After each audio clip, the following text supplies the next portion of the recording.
If you're tuned into this message, chances are you or someone you care about has experienced a relapse in recovery. First, let me say this: you're not broken, and you haven't failed.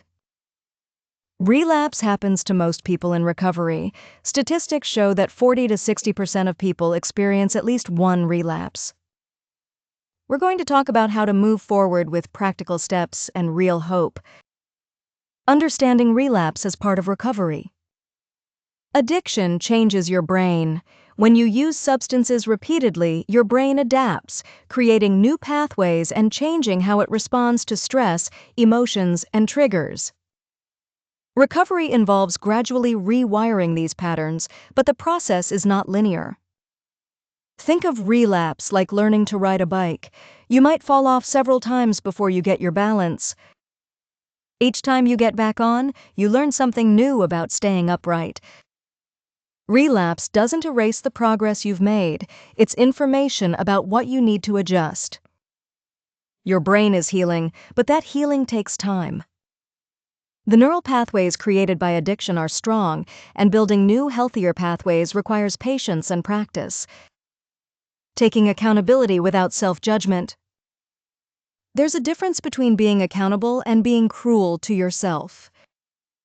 Accountability means honestly looking at what happened without the heavy layer of shame and self-attack.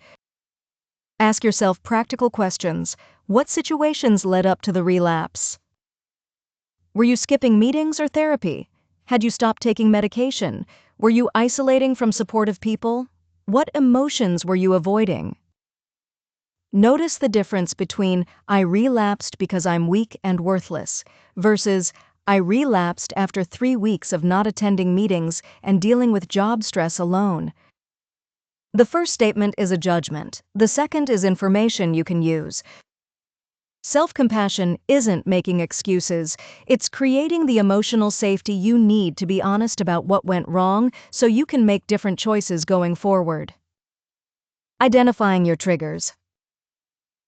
Triggers aren't just obvious things like bars or old using friends. They can be emotions, situations, times of day, physical sensations, or even positive feelings that you're not used to handling sober. Common triggers include loneliness, anger, celebration, boredom, physical pain, relationship conflicts, work stress, financial problems, or even good news that makes you want to celebrate. Pay attention to the sequence. Triggers rarely lead directly to use. Usually there's a chain: trigger, thought, emotion, behavior, relapse. If you can catch yourself earlier in that chain, you have more power to change direction. Keep a simple log for a few days. Notice what you were thinking and feeling in the hours before you felt strong cravings. Patterns will start to emerge. Rebuilding your support system. After a relapse, you might feel ashamed to reach out to people who were supporting your recovery. This is precisely when you need them most.